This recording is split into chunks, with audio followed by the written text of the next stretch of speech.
What's up, everybody, and welcome to a new live stream here today, Thursday 15th. We'll talk about the Eth Merge, right?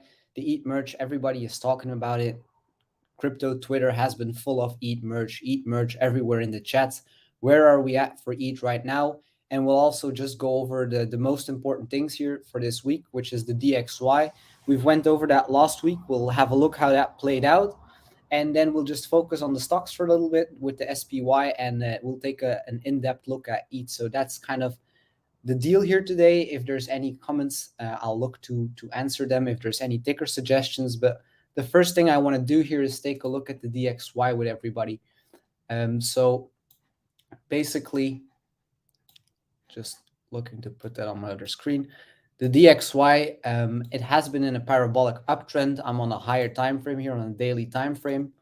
We've kind of been wedging up here on whopping bearish divergence on this daily time frame. If I drop in an RSI here, you can see that we have been forming higher highs on price and lower highs on the RSI. So genuinely, usually when you see that on a higher time frame, that's kind of bearish, right? So if the dollar is looking bearish, that means that we can't get all too bearish for crypto and the stock market just now. I think that a lot of what we're seeing with the sell-off is driving the fear of God into people. But ultimately, I think that just looking at the DXY, I can't personally become too bearish. I've been having some good intraday short setups, but I'm not holding any shorts for swings. So at the end of the DXY, if we do get another leg here, so obviously it's possible, even though we have this bearish divergence, if we break that level of 111 for the Dixie and we close some daily candles above that, then probably all hell is going to break loose in the stock market, and you're going to lose some importance levels there,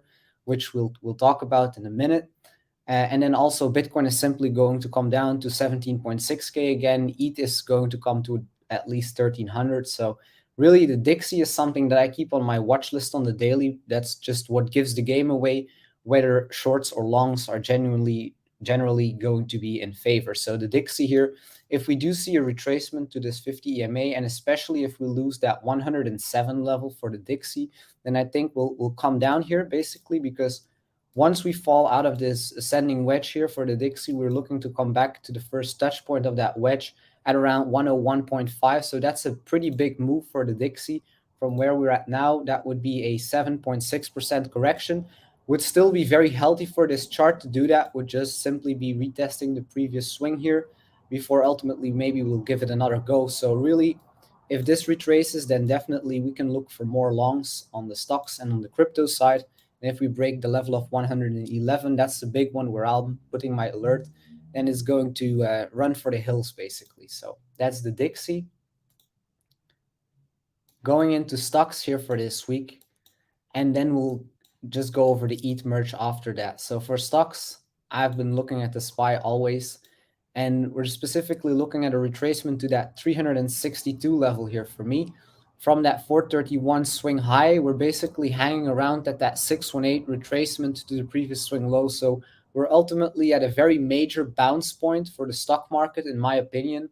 That if we do see a bounce, this is kind of like an area 387 that if that holds, that would be a bullish statement going forward. But if that breaks, then also for crypto, it's going to be a very rough time, and we'll look at lower levels. So for the SPY, I do think that if we get bearish continuation here and we break the level of 387 on the daily time frame, that will probably come down and retest that previous swing low.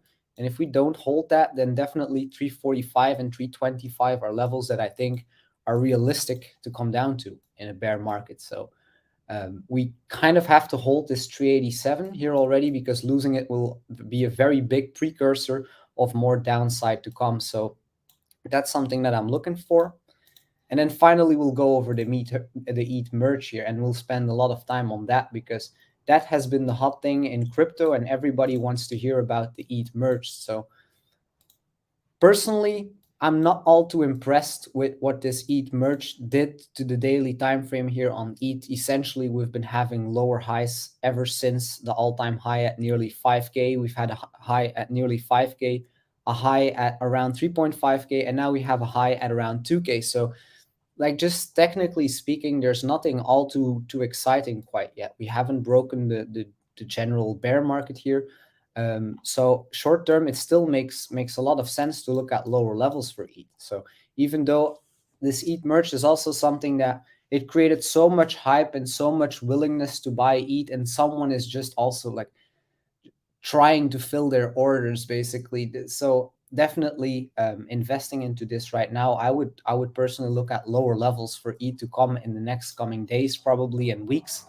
And a first big level is that 1280 level here, that previous resistance that hasn't been retested as support. And that's an area, a major area for ETH, where I'm personally also looking to go long again, because I think that previous resistance here at 1300 is definitely a level to keep in mind. That if we do come there and we see some kind of reaction below, a wick below, and we get back above that 1300 level at that point, at a higher low, we can basically look to re-enter longs to retest these highs. Because one thing that ETH definitely has done, it has had an impressive bear market rally from the low at under 900 to above 2K. So that was a very, very, very strong rally. So we definitely have put these highs here, which they will also still remain very relevant because they are also unretested highs. So I'm looking at a scenario for ETH where we could fall through this support. So we're basically also at a support here at 1420 is a very important daily level for Ethereum, where we had support right there and support right there. So essentially also we're in a bigger pattern for ETH. And one thing and why I'm so bearish on ETH, like it's I have nothing against the merge, but just technically speaking, looking at this, you can just see a big head and shoulders playing out here, potentially with a big left shoulder ahead to 2K, and then now we're coming back to that support at 1420-ish, and we're just creating a perfect right shoulder. We ran into resistance right under 1800 there for ETH, so that's pretty much the high of the left shoulder, which gives more confluence to the fact that this could be a head and shoulders coming back down to that support at 1420. And then at that point, if we break 1420, we would already be trading into a technical target to our current lows at under 900. So the technical breakdown target of that head and shoulders right here that we've been forming, if we do break that 1420, you could say that we're in a target to at least these lows, and that lines up perfectly with about 1K. So 1K for ETH is definitely something that I see a lot of people talking about. They're like, we're going to buy ETH at 1K again. I think it's reasonable to look at that, but I do expect that potentially here at a higher level at around 1300, you could look for bounces. So even though you can be bearish, never be too attached to that one idea, right? So this does not have to play out. It's a head and shoulders. It is what it is. It's not a guarantee. Nothing is a guarantee, obviously. So we're also breaking an important neckline today on this daily candle here from these lows. So short term, I would be leaning bearish to at least 1420. And then I think that is a level that has been tested already quite a few times. So then probably we'll retest these previous highs here back in July, early July, and that's where we'll go for ETH. So we can take a look at the lower time frame also for Ethereum. So if we go to a 4-hour time frame here, it's not looking all too good for the reason that we've basically lost this previous low here. So this previous swing low is an important low to look at. And that is basically where we're kind of finding support right now. If we lose this level, specifically the wick low of this 4-hour candle, I think we're in a target to the downside to about 1415 first, and then 1330, and then 1280 would be that daily resistance level, potentially turning into support. So those are the three first levels that I'm looking for ETH to look for support.